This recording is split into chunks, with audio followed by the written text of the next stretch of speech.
Halo teman-teman buka buku, apa kabar kalian semua? Semoga kita semua selalu diberikan ilmu yang bermanfaat.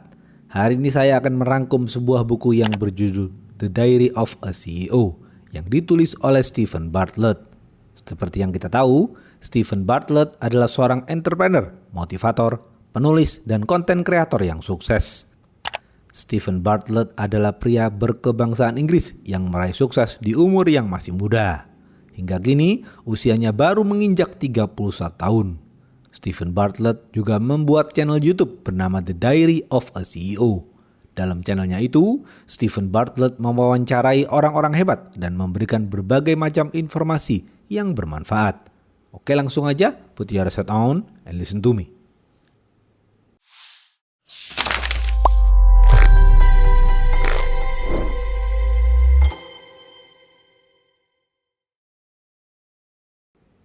Steven Bartlett mengatakan, saya pernah menjadi CEO, pendiri, salah satu pendiri atau anggota dewan dari 4 perusahaan terkemuka dalam industri yang sama.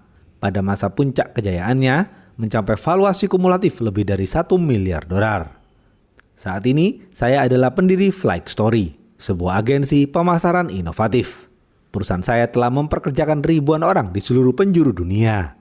Saya menggalang investasi senilai hampir $100 juta untuk perusahaan-perusahaan saya. Saya adalah investor di lebih dari 40 perusahaan. Saya menjadi anggota dewan pengurus di 4 perusahaan. 2 di antaranya saat ini menjadi yang terdepan dalam industrinya masing-masing. Dan usia saya sekarang 31 tahun.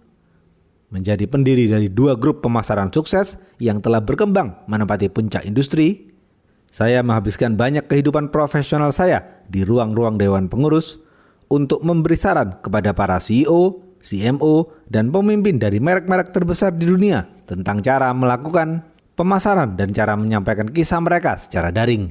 Uber, Apple, Coca-Cola, Nike, Amazon, TikTok, dan lain-lain telah menjadi klien-klien saya. Selain itu, saya menghabiskan 4 tahun terakhir untuk mewawancarai individu-individu paling sukses di dunia, mulai dari bidang sains, olahraga, hiburan, dan akademik. Saya telah merekam 700 jam hasil wawancara dengan para penulis, aktor, dan CMO favorit Anda. Termasuk para ahli saraf termuka di dunia, kapten tim olahraga kesukaan Anda, manajer tim olahraga favorit Anda, psikolog terkemuka di dunia, dan lain-lain. Saya mempublikasikan percakapan-percakapan itu dalam bentuk program YouTube saya bernama The Diary of a CEO. Dalam channel YouTube saya itu, saya cukup beruntung pernah terpapar sejumlah pengalaman yang unik. Beberapa tahun lalu, saya menyadari betapa berharganya serta berpengaruhnya informasi yang telah saya peroleh. Dan hanya segelintir orang di muka bumi ini yang memiliki akses terhadap informasi tersebut. Saya juga menyadari bahwa intisari dari semua kesuksesan dan kegagalan yang telah saya lihat, baik dalam perjalanan kewirausahaan saya sendiri maupun dalam banyak sesi wawancara yang telah saya lakukan, adalah seperangkat hukum yang terbukti bernilai dalam jangka waktu lama, yang berlaku untuk industri apapun dan digunakan oleh siapapun, yang berusaha membangun sesuatu yang besar atau menjadi pribadi yang hebat. Ini bukan buku tentang strategi bisnis. Strategi berubah layaknya musim. Ini tentang sesuatu yang jauh lebih permanen. Ini adalah buku tentang hukum dasar yang bertahan lama dalam membangun hal-hal hebat dan menjadi diri Anda sendiri yang hebat. Hukum-hukum ini bisa digunakan oleh siapapun, terlepas dari industri atau pekerjaan Anda. Hukum-hukum ini akan berfungsi sekarang atau 100 tahun ke depan. Hukum-hukum ini bersumber dari psikologi, sains, dan penelitian selama berabad-abad. Dan demi mengesahkan hukum-hukum ini, saya meneliti puluhan ribu orang di setiap benua, setiap kelompok, dan setiap profesi. Desain buku ini bertujuan untuk mewujudkan kutipan yang sering dikaitkan dengan Einstein. Segalanya harus dibuat sesederhana mungkin, tetapi tidak lebih sederhana.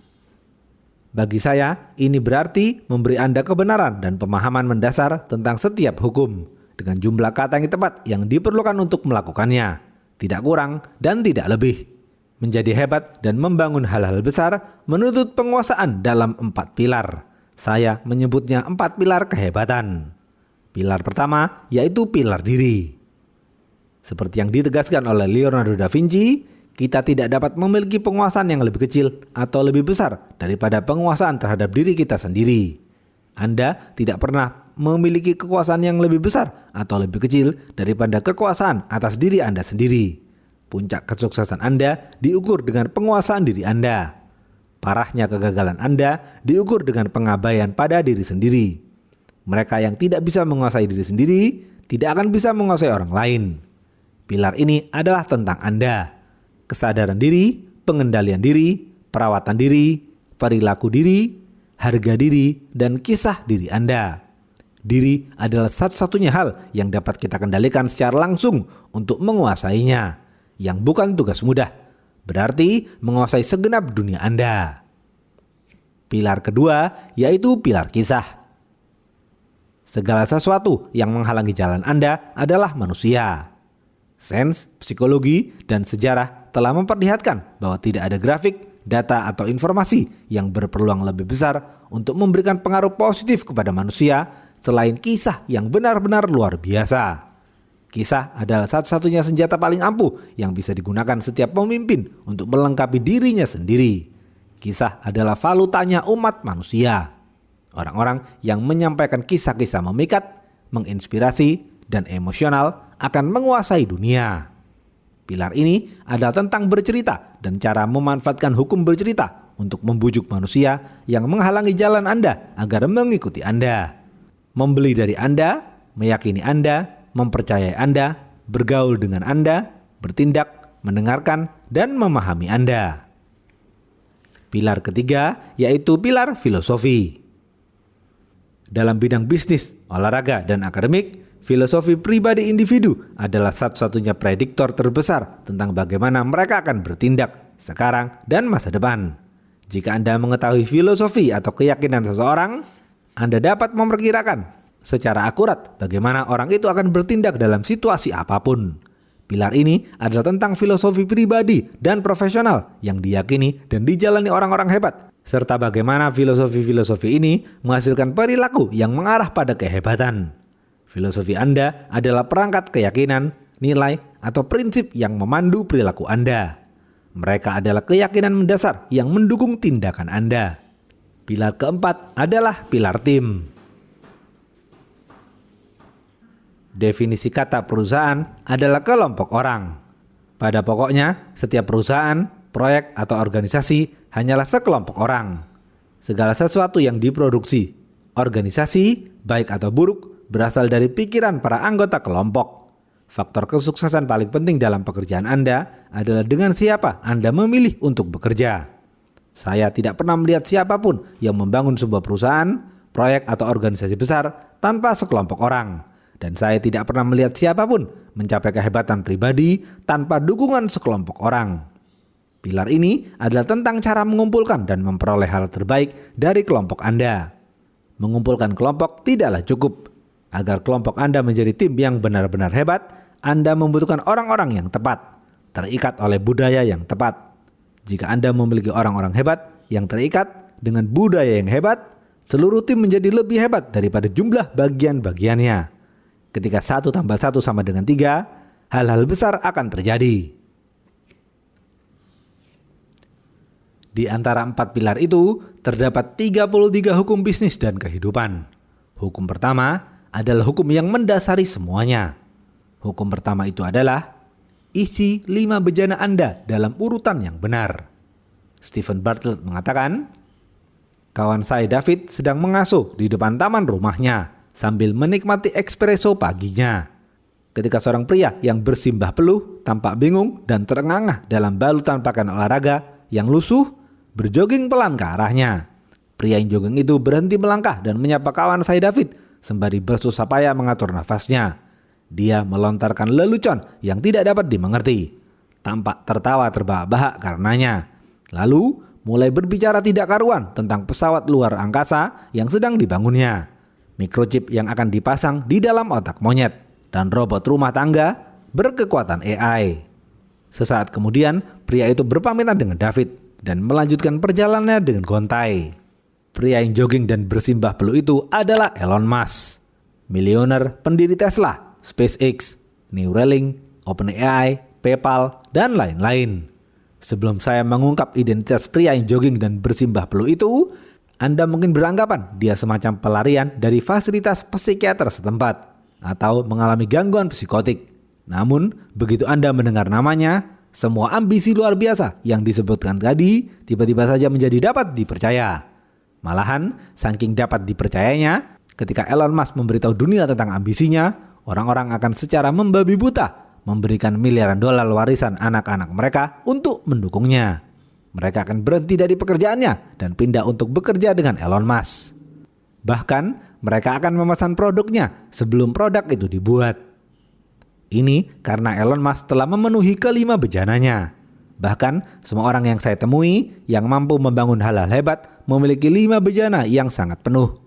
Kelima bejana itu adalah bejana pengetahuan, bejana keterampilan, bejana jejaring Anda, bejana sumber daya Anda, dan reputasi Anda. Bejana pengetahuan adalah apa yang Anda ketahui. Bejana keterampilan adalah apa yang dapat Anda lakukan. Bejana jejaring Anda, siapa yang Anda kenal. Bejana sumber daya Anda adalah apa yang Anda miliki. Bejana reputasi Anda adalah apa pandangan dunia tentang Anda. Pada awal karir saya, sebagai pendiri perusahaan rintisan berusia 18 tahun, saya dihantui pertanyaan moral yang sepertinya tidak dapat saya hilangkan. Apakah memfokuskan waktu dan energi saya untuk membangun perusahaan adalah upaya yang lebih mulia daripada kembali ke tempat kelahiran saya di Afrika dan menginvestasikan waktu serta energi saya untuk menyelamatkan satu nyawa saja? Pertanyaan ini terus mengelayut di benak saya selama beberapa tahun hingga satu pertemuan yang tidak disengaja di New York memberikan kejelasan yang sangat saya butuhkan. Saya menghadiri satu acara yang dipandu oleh Radhanan Swami, seorang guru ternama di dunia biksu dan pemimpin spiritual. Ketika saya menerobos lautan pengikut Swami yang terpesona, yang menatap dengan mata berbinar-binar dan menyimak setiap kata-katanya, sang guru bertanya apakah ada di antara kerumunan itu yang mempunyai pertanyaan untuknya. Saya kemudian mengangkat tangan. Sang guru mengisyaratkan agar saya menyampaikan pertanyaan saya. Saya bertanya, apakah membangun bisnis dan memperkaya diri adalah upaya yang lebih mulia daripada pulang ke Afrika untuk berusaha menyelamatkan hidup orang lain? Sang guru menatap saya seolah dia bisa melihat ke dalam jiwa saya yang paling dalam. Dan setelah jeda yang lama dan tanpa berkedip, dia berseru, Anda tidak bisa menuang dari bejana yang kosong. Hampir 1 dekade sejak saat itu, maksud sang guru tidak bisa lebih jelas lagi dari itu. Dia menyuruh saya untuk fokus mengisi bejana-bejana saya sendiri. Karena seseorang dengan bejana yang penuh dapat mengubah dunia secara positif dalam cara yang diinginkannya. Setelah kini membangun beberapa perusahaan besar, bekerja dengan organisasi terbesar di dunia, menjadi multimilioner, mengelola ribuan orang, membaca ratusan buku, dan menghabiskan 700 jam untuk mewawancarai orang-orang paling sukses di dunia, bejana-bejana saya sudah cukup penuh. Karenanya, sekarang saya memiliki pengetahuan, keterampilan, jejaring, sumber daya, dan reputasi untuk membantu jutaan orang di seluruh dunia. Itulah yang ingin saya lakukan sejak dahulu sepanjang hidup saya. Melalui pekerjaan filantropis saya, donasi yang saya berikan, organisasi yang saya ciptakan, dan sekolah yang saya dirikan. Kelima bejana ini saling berhubungan. Mengisi yang satu, membantu mengisi yang lain. Dan umumnya terisi secara berurutan dari kiri ke kanan. Orang-orang yang menimbun emas memiliki kekayaan sesaat. Orang-orang yang menimbun pengetahuan dan keterampilan memiliki kekayaan seumur hidup. Kemakmuran sejati adalah apa yang Anda ketahui dan apa yang dapat Anda lakukan.